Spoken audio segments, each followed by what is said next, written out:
안녕하세요 여러분. 오프밸리는 실리콘밸리 바깥의 기술, 시장, 사람들을 조명하는 채널입니다. 오늘 소개할 내용은 블록체인입니다. 2025년 7월 뜨거운 여름만큼이나 암호화폐 시장도 달아오르고 있는데요. 비트코인이 다시 한번 세상을 정말 놀래켰어요. 최근에 우리나라에서도 핫했었던 스테이블 코인이라는 것이 등장했죠. 비트코인에 대한 생각이 예전만큼은 조금 더 우호적으로 변하고 있는 것 같아요. 암호화폐라는 부정적인 인식이 우리에게는 있는데 어떤 사람들은 암호화폐가 미래라고 하고 어떤 사람들은 범죄의 온상이다라는 말이 굉장히 분분하게 많잖아요.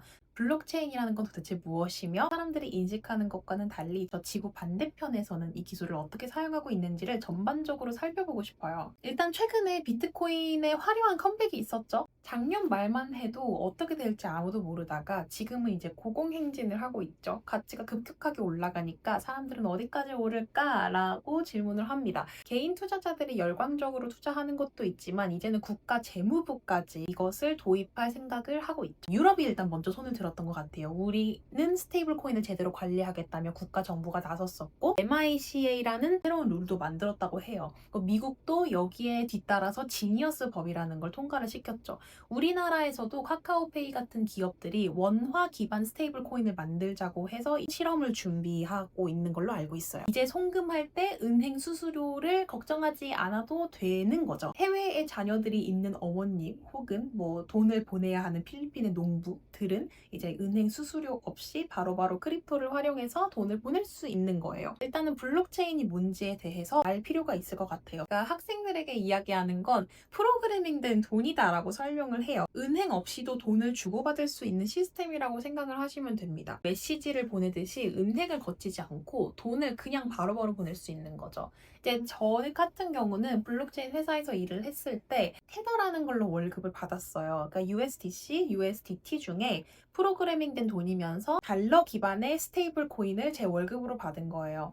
그 말은 무슨 말이냐면 달러의 가치와 똑같으니까 테더 가치도 내려가고 달러가 상승하면 가치 올라가고 디지털 달러이기 때문에 저는 오히려 기뻤고 또 그 은행 계좌로 월급을 받는 것처럼 해외 거래소에 있는 제 명의로 된 주소를 통해서 디지털 지갑으로 바로바로 돈이 입금이 됐어요. 싱가포르에서 비즈니스 출장을 갔었을 때도 신기한 일화가 저는 개인적으로 하나 있는데 택시를 탔는데 제가 싱가포르 달러가 없었어요. 그래서 내가 지금 USDT밖에 없는데 이걸 가지고 송금을 해줄 수 있냐라고 했더니 택시 기사 분이신데도 이제 잘 아시더라고요. 계좌로 돈을 입금했던 기억이 있습니다. 그래서 아저씨가 몇 주 후에 받았어 이제 내려 하셨을 때 굉장히 신기했는데 그때가 저는 이제 블록체인에 입문하고 있던 때였죠. 이게 왜 혁신적이냐면 일단 첫 번째로는 은행 업무 시간에 상관없이 돈을 입금할 수가 있는 거예요. 우리는 이제 9시부터 6시까지 은행 점검 시간이 있다면 점검 시간이 없기 때문에 프로그래밍은 계속 돌아가잖아요. 새벽 3시에도 돈을 보낼 수 있는 거예요. 수수료가 저렴합니다.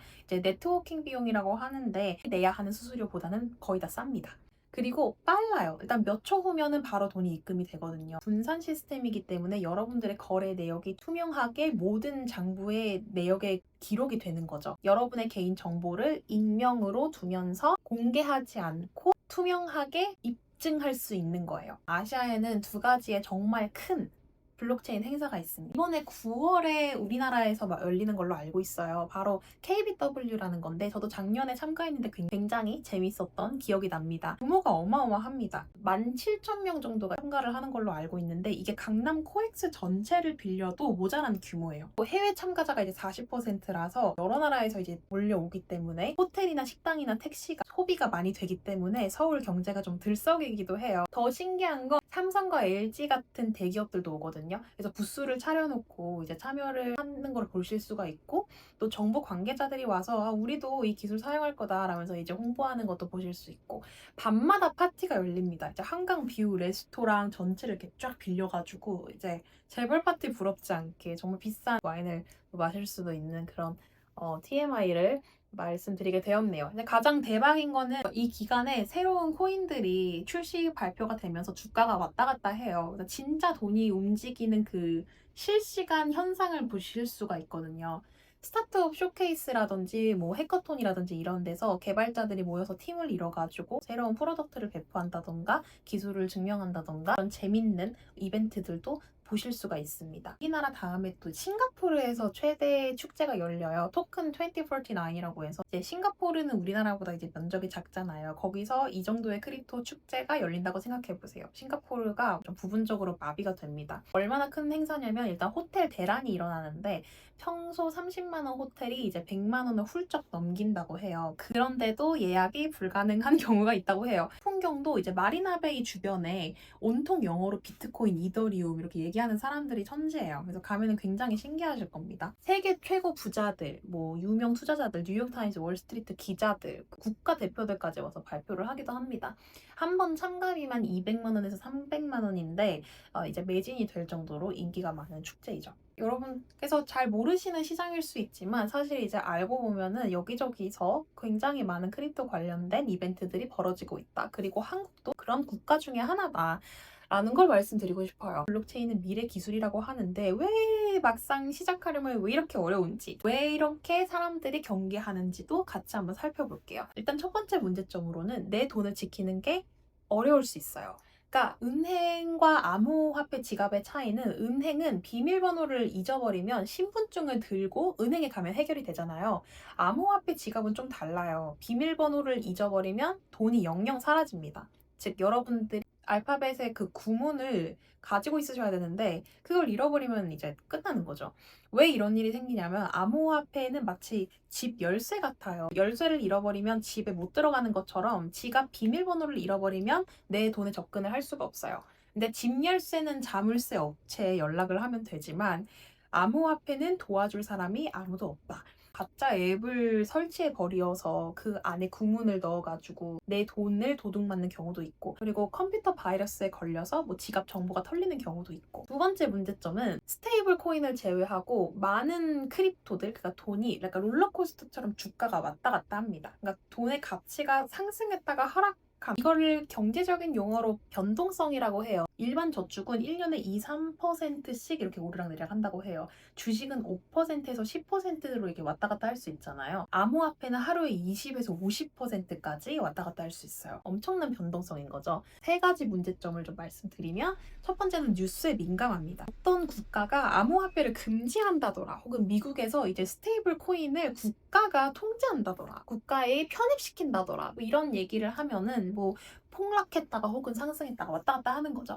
유명인의 한마디도 굉장히 영향을 미칩니다. 그러니까 일론 머스크가 트위터에다 뭐라고 했다, 그러면 갑자기 막 폭락할 때도 있고. 아직 어린 시장이기 때문에 그런 경우가 많아요. 참여하는 사람이 적기 때문에 작은 변화에도 민감할 수가 있습니다. 그럼 여기서 우리가 질문을 할 게 있죠.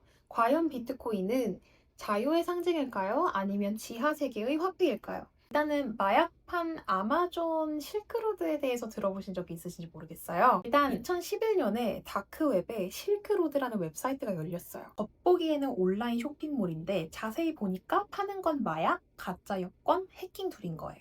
그리고 결제는 100% 비트코인. 은행도 없고 이름도 없으니까 추적은 거의 경찰들이 불가능했겠죠. 심지어 살인 청부 게시글도 거기에 이제 올라왔거든요. 총 거래액이 당시 기준에 1억 8천만 달러였다고 해요.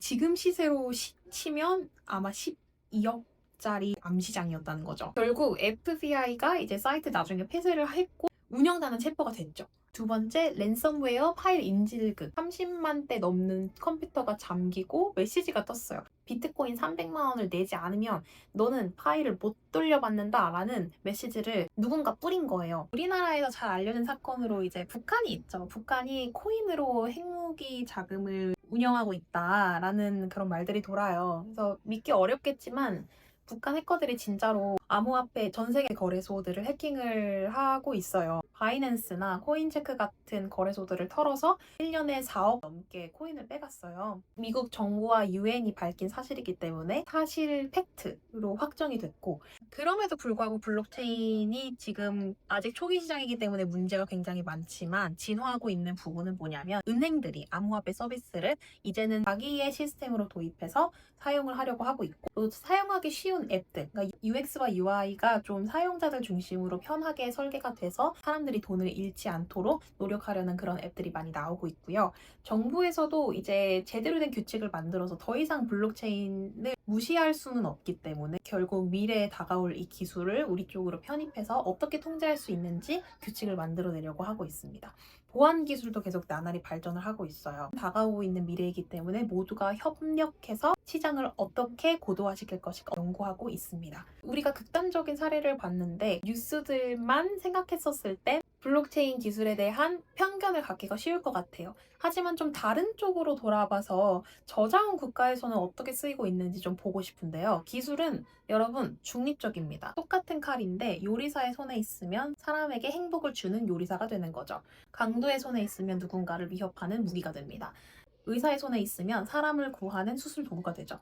마찬가지로 기술도 똑같습니다. 자유의 손에 들리면 정부가 막지 못하는 자유의 송금 수단이 돼요. 난민에겐 국경을 넘을 때 지갑 대신 들고 가는 자산이 되고요.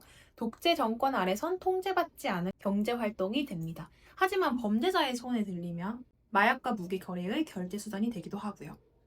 베네수엘라라는 하루 만에 돈이 휴지 조각이 된 나라가 있어요. 여기서는 정말 말도 안 되는 일이 벌어지는데 오늘 아침에 빵 하나가 100볼리바르였는데 내일은 갑자기 300볼리바르가 돼요.